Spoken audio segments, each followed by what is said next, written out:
Berbicara tentang prioritas hidup, saya ingin membaca Rut 1 ayat 16 sampai 17. Saya bacakan, mari kita perhatikan dan kita simak.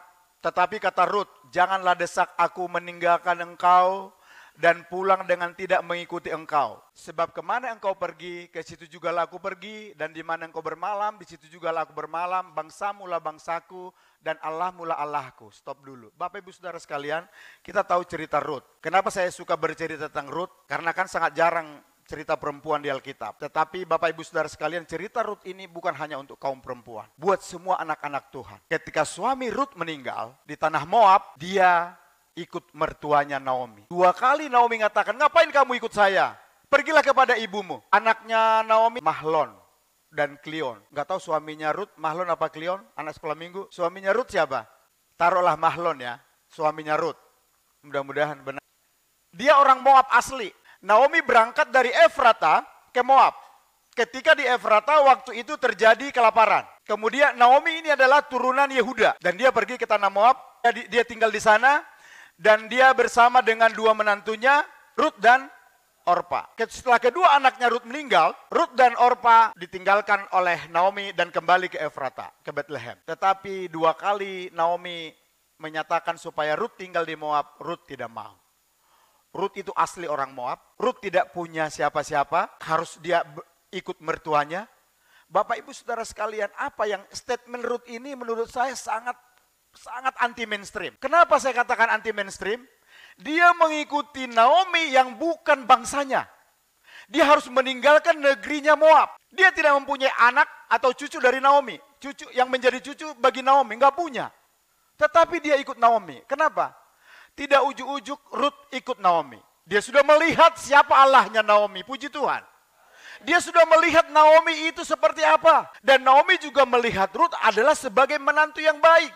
Karena dikatakan oleh Naomi kepada Rut, kembalilah engkau kepada ibumu dan lakukanlah yang baik kepada ibumu, kepada negerimu seperti yang baik kau lakukan kepada suamimu dan kepada saya, kata Naomi.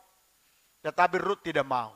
Bangsamu lah bangsaku, Allahmu lah Allahku, katanya. Rut tahu siapa Allah yang benar, puji Tuhan. Rut tahu prioritas hidupnya. Bukan berada di negeri Moab yang keluarganya ada semua di Moab. Karena dia asli orang Moab. Coba kita, ayo pulang kampung, kumpul-kumpul dengan orang kampung kita tinggal di sana. Kenapa kamu tinggal di situ? Kan saudara-saudara kami tinggal di situ. Kan selalu kita bilang begitu. Kenapa? Karena kita nyaman ketika kita dekat-dekat dengan saudara kita. Tetapi Rut, dia memprioritaskan Allah. Allahnya Naomi, Allah yang benar. Ini Rut luar biasa Bapak Ibu Saudara sekalian. Saya baca berulang kali Rut bagaimana dia dengan rendah hati mengikuti Naomi. Bagaimana dia tunduk dan taat kepada seluruh perkataan mertuanya Naomi. Apa yang dikatakan oleh Naomi dia lakukan. Sampai dia mendapat Boas orang kaya, orang ternama di negeri Efrata di Bethlehem. Menjadi suaminya. Luar biasa ya. Boas yang menjadi tokoh terkenal dan tokoh yang baik memuji Rut itu adalah seorang perempuan baik-baik. Semua kota kami ini menyatakan bahwa kamu adalah perempuan baik-baik, kata Boas kepada Rut. Dan dijadikan istrinya, dan tahu tidak, garis keturunan sampai kepada Yusuf, sampai kepada Yesus.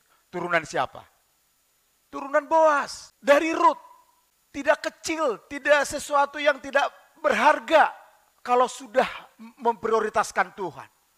Rut yang meninggal suaminya, Rut yang mengikuti mertuanya ke Efrata, Rut yang tidak punya apa-apa, membawa garis keturunan sampai kepada Yesus. Puji Tuhan. Jangan mau Bapak Ibu Saudara sekalian terperdaya oleh dunia ini, karena kebesaran keagungan Tuhan itu, belas kasihannya sangat luar biasa, kekayaannya, kreativitasnya luar biasa. Siapa yang menyangka kalau Rut menjadi orang kaya di Efrata? Siapa yang menyangka kalau Rut yang membawa garis keturunan Yesus? Gak ada yang menyangka Bapak Ibu Saudara sekalian. Dia memprioritaskan Allah. Allahmu lah Allahku, bangsamu lah bangsaku.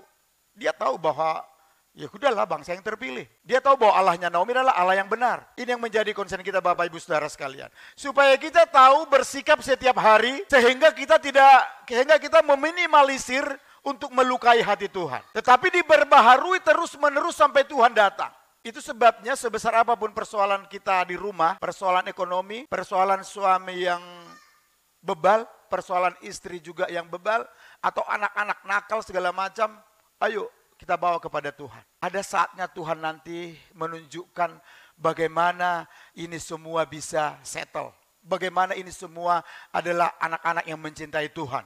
Percaya Bapak Ibu Saudara sekalian, ketika kita bergaul erat dengan Tuhan. Persoalan Rut banyak, persoalan Ayub banyak, tetapi dia terus konsen.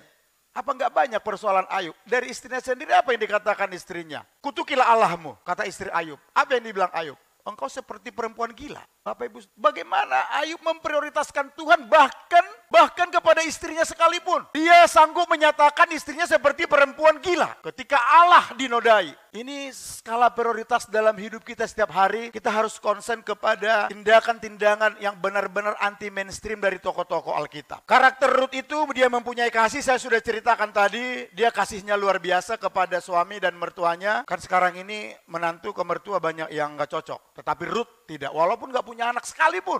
Gak punya anak, tetapi cocok dengan mertuanya. Kemudian dia mengenal siapa Naomi dan siapa Allah Naomi. Kemudian dia rajin ulet sampai dia disejajarkan dengan pengrajin-pengrajin reguler. Yang memanen, mensabit hasil panen, dia disejajarkan dengan pemanen-pemanen utama. Yang tadinya dia hanya berada di belakang mengutip sisa-sisa bulir-bulir. Kemudian Boas mengangkat dia sejajar dengan pemanen-pemanen utama. Rut banyak sekali berkat yang dia terima ketika dia tahu harus mengikuti Allahnya Naomi. Allah yang benar. Kemudian dia menghormati mertua. Dia menghormati Boas. Dan yang terakhir yang paling keren adalah dia menjadi penerus garis keturunan Yesus. Puji Tuhan.